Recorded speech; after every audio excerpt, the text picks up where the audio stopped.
하나님 말씀은 구약성경 창세기 27장 46절 말씀입니다.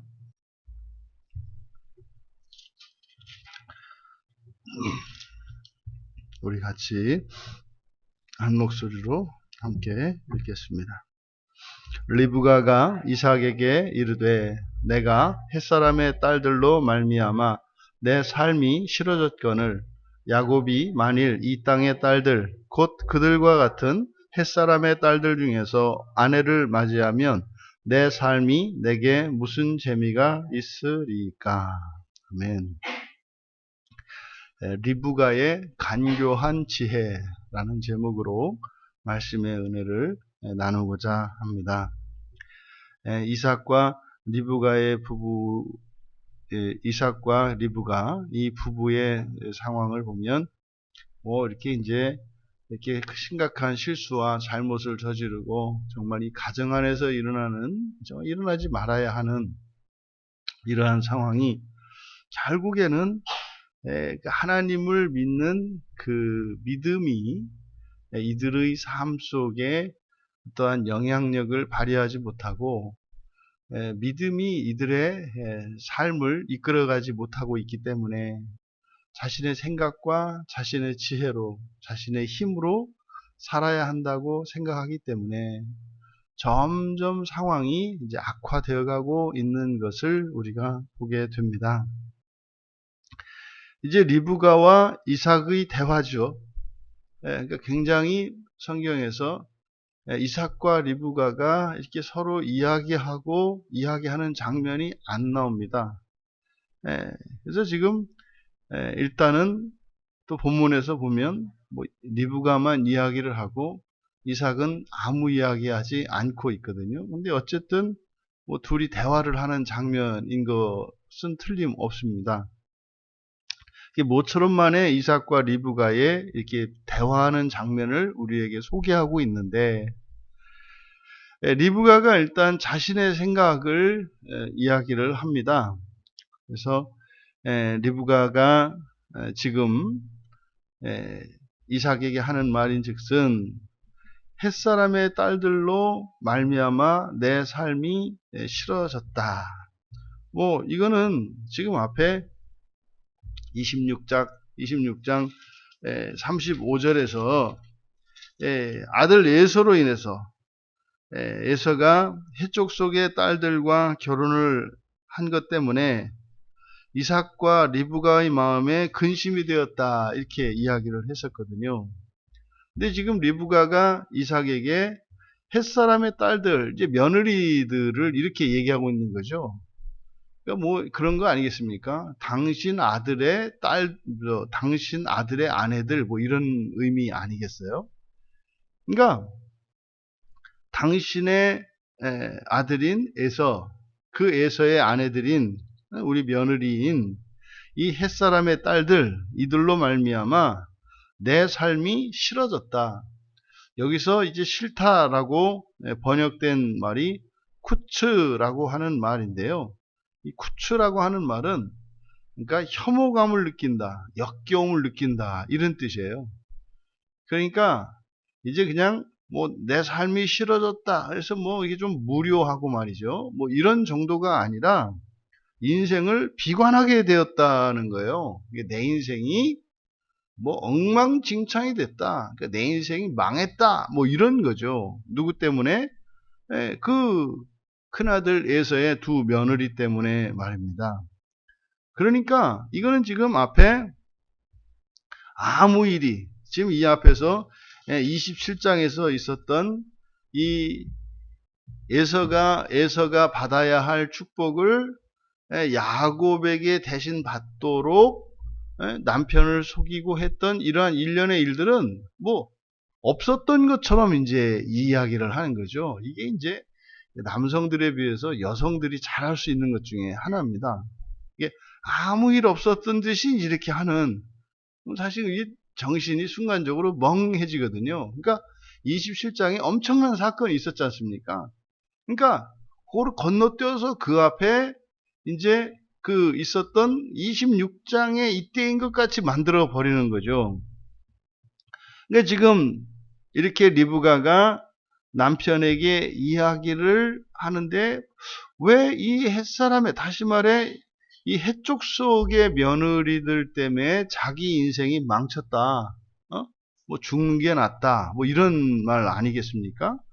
이렇게 이야기한 것으로 보아 에서가 그 해쪽 속의 여인들을 데려다가 아내로 맞아들이는 그 일에 이삭이 뭐 책임이 있다라고 하는 듯이 얘기를 하는 거죠. 뭐 이렇게 우리가 이제 뭐 일반적인 부부들의 그 상황을 이렇게 생각해 보면 충분히 짐작할 수 있는 거죠. 뭐 남편이 됐든 아내가 됐든 뭐 가정에 있는 특히 자녀들에 관한 어떤 그 근심이 되고 이런 문제에 대해서 뭐 남편은 아내에게, 아내는 남편에게 뭐 책임 전가하는 일이 뭐 자주 일어나거든요. 뭐 그런 거 있잖아요. 뭐 이렇게 마음에 안 들고 그러면 당신 닮아서 그래. 뭐 그런 거 아니에요. 또 좀 잘한다 싶으면은 저런 건 꼭 나 닮았어. 뭐 이제 이런 게 사실 일상적으로 부부간에 일어날 수 있는 대화거든요. 근데 지금 여기서 보면은 리브가가 이삭 탓을 하는 거죠. 당신 때문에 에서가 저렇게 해쪽 속에 딸들을 데려다가 며느리를 삼는 바람에 내 인생이 이게 뭐냐? 내 인생이 엉망진창이 되고 이거는 뭐 너무나 내 인생이 정말 역겹다. 여러분, 이 부부간에 이렇게 배우자에게 자기 인생이 이렇게 역겨울 정도다. 이게 할 소리입니까? 근데 이렇게 왜 이렇게 강하게 나올까? 이제 속내를 드러내는 거죠. 만일 야곱이 그 땅의 딸들과 같은, 그러니까 햇사람의 딸들이죠. 그들과 같은 그 햇사람의 딸들 중에서 아내를 맞으면 내 삶이 무슨 재미가 있겠느냐? 여기서 이제 우리말에 재미가 있겠느냐? 이러고 이제 요건 의역을 한 거고요. 내 삶이 어떨 것인가? 이렇게 됩니다. 직역을 하면 내 삶이 어떨 것인가? 그러니까 사실은 지금 에서가 얻은 이 두 며느리 때문에도 자신의 인생이 엉망진창이 되어서 뭐 살고 싶은 마음이 없는데 거기에다가 야곱까지 만약에 그렇게 한다면 뭐 이거는 뭐 지금 이삭에게 사실은 모든 책임을 전가하는 거죠. 근데 이 말을 하는 이유가 뭐겠는가? 이거는 지금 이삭에게 이 책임을 전가함으로써 바로 앞에 있었던 지금 에서의 축복을 가로채게 했던 그 주모자 아닙니까? 주범이에요. 이 리브가가. 그것을 지금 덮으려고 하는 시도죠. 게다가 바로 앞에서 리브가가 아들 야곱에게 한 말이 이제는 피신에 있을 것을 이야기를 했지 않습니까? 그러니까 요 피신을 시키기 위해서 지금 리브가가 남편 이삭에게 이 말을 하는 거거든요. 그러니까 뭐 괜히 이제 속내가 있으니까 그거를 이야기는 할 수 없고, 그러니까 괜히 트집을 잡아서 문제를 일으켜서 그 문제를 해결시키기 위해서 자기가 이제 원하는 대로 야곱을 보내기 위해서 지금 이렇게 하고 있는 거죠. 이게 굉장히 간교한 지혜인데 이게 세상적으로는 이게 먹히는 거거든요. 흔히 이런 걸 뭐라고 하냐면 사건을 사건으로 덮는다 이렇게 해요. 사건을 사건으로 덮는다. 어떤 일이 있을 때 글쎄요, 우리 대화할 때도 그러지 않습니까? 뭘 하다가 내가 좀 잘못한 게 드러나고 이렇게 부끄러운 일이 있으면은 아참 뭐 이렇게 가지고 화제를 바꾸는 거죠. 아참 그런데 누가 죽었다 그러더라고. 뭐 당신 뭐 했던 사람 아니야? 뭐 이런 방식이죠. 그때 그러면 순간적으로 이렇게 망설이면은 딱 넘어가면은 이거를 이렇게 꺼내기가 그렇거든요. 그러니까 지금 리브가가 이렇게 간교한 지혜로 바로 이 에서와 야곱 사이에 있었던 이 축복 사건을 덮고 야곱을 바단 아람으로 보내려고 하는 요 계획을 이렇게 짠 거예요. 그러니까 이 리브가가 보통 여자가 아니에요. 그러니까 자기가 원하는 무엇만 있으면, 그러니까 야곱은 딱 보면 지 엄마를 닮았고, 딱 예서는 이게 보면은 그 뭐라 그래요? 그냥 단순하고 그저 그냥 맛있는 음식 하나 주면 그냥 해 하고, 뭐 이렇게 속도 없는 뭐 이런, 그러니까 사실 이렇게 인간적으로 보면은요 아주 듬직하고 좀 속도 너무 넓고, 물론 좀 단순해서 가끔 팍팍 하기는 하지만 살살살살 긁어주면은 또 그냥 허허 하는 게 애서고, 이 야곱이라는 녀석은 이게 웃어도 웃는 게 아니고 울어도 우는 게 아니에요. 이 속으로 이게 무슨 꿍꿍이가 있는지를 알 수가 없는 거예요. 이게 보니까 꼭 리브가라. 엄마가 그래요, 엄마가. 근데 이렇게 리브가의 이야기만 나오고 이삭의 대답은 안 나와요. 뭐 이삭이 뭐라고도 했을 법한데, 예, 모세는 침묵시키고 있어요. 그러면은 뭐 우리가 유추해 볼 수 있지 않겠습니까? 그럼 만약에 지금 이런 상황이에요. 지금 이삭이 지금 어떤 상황입니까? 이 정신 차리고 보니까 에서라고 에서인 줄 알고 축복을 했는데 이 녀석이 야곱 이 녀석이었었고, 에서는 지금 아버지 약속을 지키라고 뭐 지금 울고불고 난리가 나서, 예, 지금 몹시 한탄하고 있는 그런 상황이거든요. 그럼 리브가도 분명히 알고 있거든요.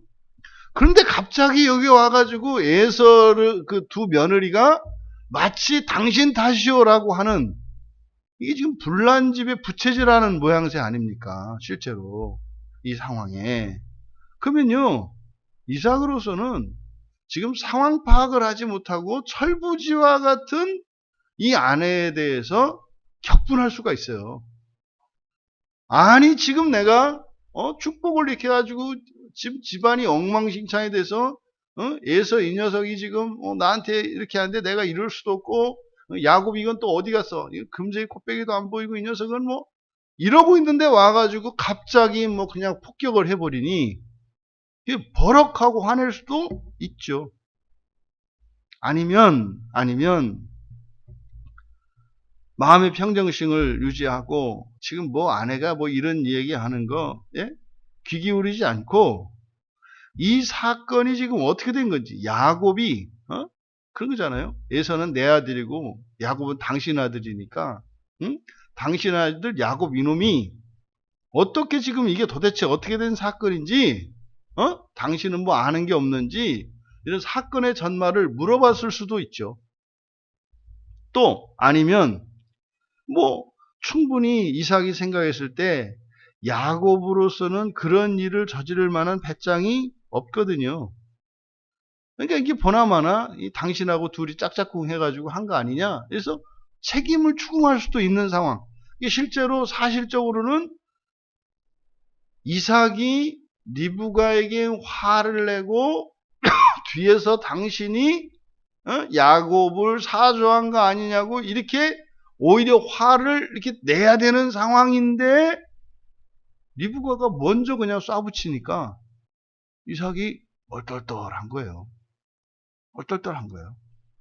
이게 지금 사실 이러한 일들이 우리의 일상생활에서 일어났을 때 지나가죠. 근데 지나간 게 아니죠. 이거는 묵혀있죠. 그러니까 문제가 생겼는데 이 문제를 해결하지 않고 이렇게 간교한 지혜로 넘어갈 수가 있어요. 근데 이거는 넘어가지는 게 아니죠. 반드시 해결해야 되는 거죠. 리브가의 생각은 지금 잠깐 이 상황을, 이 사태를 수습하고 넘어가면 잘 될 거라고 하는 생각을 가지고 있죠. 그러니까 이게 지금 믿음의 집안입니까? 이게 무슨 언약의 계보를 이어가는 이런 집입니까? 여러분, 이미 여호와 하나님께서 사자를 보내셔서 이 두 아들이 죽지 않을 거고요. 오히려 큰 자가 작은 자를 섬길 거라고 하는 이 계시를 주었기 때문에 죽어도 안 죽어요. 그러니까 지금 여기서 이 상황에서 야곱을 빼돌리는 것이 해결책이 아니라 지금 에서가 야곱을 죽이려고 한 사실을 알게 된 리브가의 바른 대응책은 뭐예요? 하나님께 엎드려야 되는 거예요. 하나님께 엎드려야 돼요. 하나님, 저 힘세고 날랜 저 에서가 이 가녀린 야곱을 죽이려고 이 못난 것 때문에 제가 욕심에 눈이 멀어서 뭐 명분으로야 뭐 하나님 뜻대로 한다고 했습니다마는 하나님 제가 그 남편의 그 권위에 도전을 했고 그걸 인정하지 않았고 또 남편 눈이 어둡다 그래서 그걸 이용해서 남편을 속였던 이 죄가 큽니다.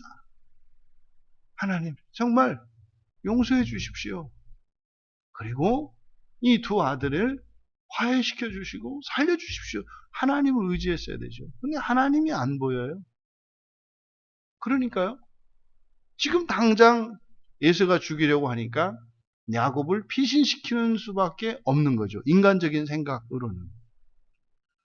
우리들이 인생을 살면서 크게 실수를 저지르고 크게 후회할 일을 하는 그런 사건들, 그런 지점에서 왜 그렇게 해요? 하나님을 의지하지 않기 때문입니다. 하나님을 의지하지 않기 때문에. 하나님을 의지하지 않으면 나는 최선을 다한다고 하는 것이 오히려 상황을 악화시키게 된다. 불행하고 고난이 예상된다 할지라도 하나님과 함께 한다면 그 길을 택해야 합니다. 하나님 없이 좀 편안하고 좀 나아질 수 있는 것 같은 길이 있어도 그 길은 가지 말아야 합니다. 근데 리브가는 하나님 없이 인간의 간교한 지혜로 이 상황을 잠깐 모면하면은 되는 것으로 착각하고 살아갑니다. 여러분, 인생 안에서 드러난 죄는 반드시 회개되어야 합니다. 반드시 회개되어야 합니다. 이것은 그냥 땅속에 묻어두고 지나갈 수 있는 일이 아닙니다. 그러니까 리브가가 이렇게 했던 것은 그런 거겠죠. 그때 임시 방편으로 그 상황만 모면해서 넘어가면 된다는 생각이 있겠죠. 왜요? 사람에게는 반드시 죽음이 있고 그 죽음 뒤에는 하나님의 심판이 기다리고 있다는 것을 알지 못했기 때문입니다. 그래서 이 리브가는 오직 한 가지 목적이에요. 야곱을 예서의 위협으로부터 안전하게 도피시키는 것. 이것이 요 한 가지 목적입니다. 그러니까 그것을 위해서 뭐 당장 뭐 야곱을 빼돌려서 될 문제가 아니죠. 왜냐하면 예서가 쫓아가서라도 그 보복을 할 거니까 말이에요. 그러니까 도피를 시키되 예서가 어찌할 수 없는 안전책이 필요한 거죠. 그 리브가가 생각한 게 뭐였어요? 아버지 이삭으로 하여금 야곱이 바단 아람에 가게 시키는 거죠. 그러면 아버지의 지시를 따라서 야곱이 가게 되면 아버지의 권위가 야곱에게 있는 거기 때문에. 왜요? 아버지 말씀을 따라서 그것을 이행하는 중이니까, 일을 하는 중이니까. 그것이 끝날 때까지는 에서도 야곱을 건드릴 수가 없는 거죠. 그래서 리브가가 야곱이 안전하게 도피할 수 있는 그 명분을 삼기 위해서 이삭을 이용하는 거예요. 아, 마음 아픈 얘기입니다.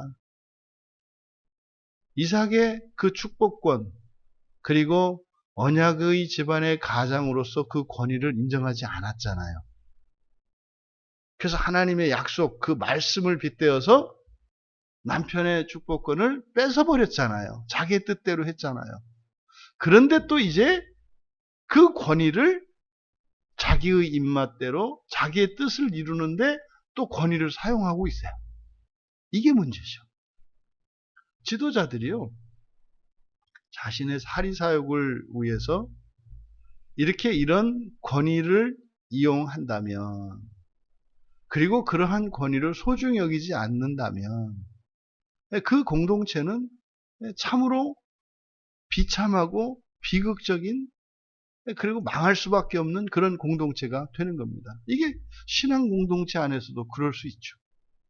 저와 같은 목사의 직분에 있는 사람들이 예수 그리스도의 권위를 인정하지 않고, 무슨 말이에요? 자기가 하고 싶은 대로 하는 거죠. 리브가가 했던 것처럼. 그러다가 또 성도들에게는 예수 그리스도의 이름으로 그 권위에 순종할 것을 요구하면 자신은 지키지 않으면서, 그러면 그런 교회가 어떤 교회가 되겠습니까? 눈물이 마를 날이 없는 그런 교회가 되겠죠. 지금 이 리브가는 남편의 권위를 이용해서 야곱의 안전을 도모하고 있습니다. 너무 마음 아픈 그런 거죠. 또 두 번째로 리브가가 이렇게 자신의 실수를 깨닫고 망연자실하고 있는 그 남편에게 지난날 있었던, 지금 이 성경에 나온 얘기로 보면 에서의 그 잘못된 그 결혼, 해쪽 속의 여인들을 데려다 결혼한데 직간접적으로 이삭에게 책임이 있었던 것은 맞는 것으로 보여요. 약점이죠. 약점을 이용해서 지금 고통 가운데 있는 이들에게, 그러니까 뭐예요? 상처난 데다가 소금을 뿌리는 거잖아요. 그래서 이가 시린 사람한테 식초를 먹이는 거, 이런 거잖아요. 눈에다가 연기를 쪼이는 것 같은 이런 거잖아요. 남편이 지금 아파하고 괴로워하고 있는데 지난날 그의 실수나 잘못을 들먹이면서 이렇게 이 사건을 덮어버리고 자신의 뜻을 이루려고 하는 이것은 참으로 이거는 마귀의 생각이라고 할 수밖에 없어요. 지금 위로가 필요한 남편이지 않습니까?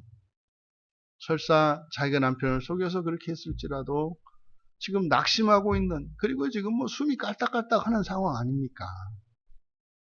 그러면은 좀 측은히 여길 일인데 거기에다가 이렇게 설상가상으로 오히려 책임을 추구하면서 자신의 뜻을 이루려고 하는, 무자비할 정도 아닙니까?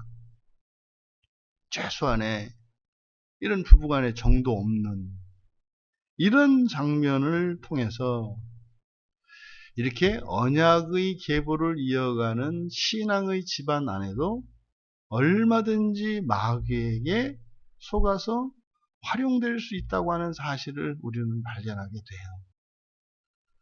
리브가가 여러분 맨 처음 시집 올 때 생각나지 않으세요? 믿음 하나로 하나님이 그랬다니까 지금 당장 따라가겠습니다. 이렇게 했던 그 아리따운 순결한 여인이었어요. 그 마음씨는 또 얼마나 따뜻하고 얼마나 깊었어요. 물 한 잔 주시오. 그랬더니 물 한 잔 주는 정도가 아니라 그 낙타들까지 물을 먹이고 했던 여인이 리브가였어요. 도대체 이 여인이 살면서 어떤 인생을 살았기에 이렇게 됐을까요? 이런 여인들이 여러분이 아니시기를 바랍니다. 내가 당신 만나기 전에는 참 마음도 넓고 따뜻하고 내 성격이 참 그냥 그 부끄러운 마음이 타고 이런 사람인데 이제 부끄러운 것도 없고 그것도 없고 거칠기가 장정 이상이고 그 리브가의 삶이 이렇게 된 거죠. 근데 사실 신앙의 집안에서는 이런 일이 일어나면 안 되는 거죠. 오히려 그 처녀적에 가졌던 아름다움을 능가하는 그 완숙미를 가져야 되고 그 교양과 지혜가 넘쳐나는 그런 여인이 됐어야 하는 거죠. 그러니까요, 이 리브가의 마지막을 보면 너무 마음이 아파요. 야, 도대체 이 여인이 어떤 인생을 살았길래 대충 짐작은 할 수 있어요. 아비멜렉한테 저 죽을까봐 지 아내라고 밝히지도 못하고 깨딱했더라면 잡혀갈 뻔했던 이런 인생. 그러니까 이삭과 같은 남편을 만나면 이렇게 되는 거예요. 여자의 인생이. 이게 사실은 기구한 인생이잖아요. 그러니까 리브가는 야곱 하나에 매달릴 수밖에 없었어요. 야곱 하나에. 그러다 보니까 그러면 하나님을 더 의지하고 이렇게 살았어야 하는데 그러다 보니까 이런 간교한 지혜만 늘어나서 오히려 자기 자신에게 해가 되는 쪽으로 인생을 더 악화시켜가는. 그러니까 오늘의 리브가가 있기까지 수많은 일들 속에서 여러 가지 선택을 해야 될 때에 리브가는 철저하게 자신의 꾀를 따라오며 살았던 여인인 것 같아요. 그러니까요, 그 시작과 끝이 너무 달라요. 시작은 너무나 정말 하나님 보시기에도 누가 보기에도 정말 흡족할 만한 그런 여인이었는데 인생을 다 살고 난 뒤에 그 끝에 남겨진 이 모습은 너무나 정말 간교하고 수단 방법 가리지 않는, 이 어떻게 보면 삶에 완전히 찌들어버린 여인과 같이 되어버렸습니다. 리브가는 완전히 마귀에게 잡혀버렸죠. 완전히 잡혀버렸어요. 여러분, 이런 인생을 우리가 살아서는 안 됩니다. 여러분의 인생은 여러분 스스로 책임지셔야 해요. 여러분 인생 안에 어떤 일이 있었고 인생 역정이 어떠했을지라도 여러분의 고귀함과 여러분의 순결과 여러분의 명예를 스스로 지키셔야 합니다. 그런 순간순간 선택의 기로에서 여러분의 지혜를 따르고 사람의 지혜를 따를 것이 아니라 믿음으로 살아갈 수 있게 되기를 바랍니다. 그래서 여러분들이 있는 그 아름다움을 지켜내시고요. 그 거룩함들을 유지하시기 바랍니다.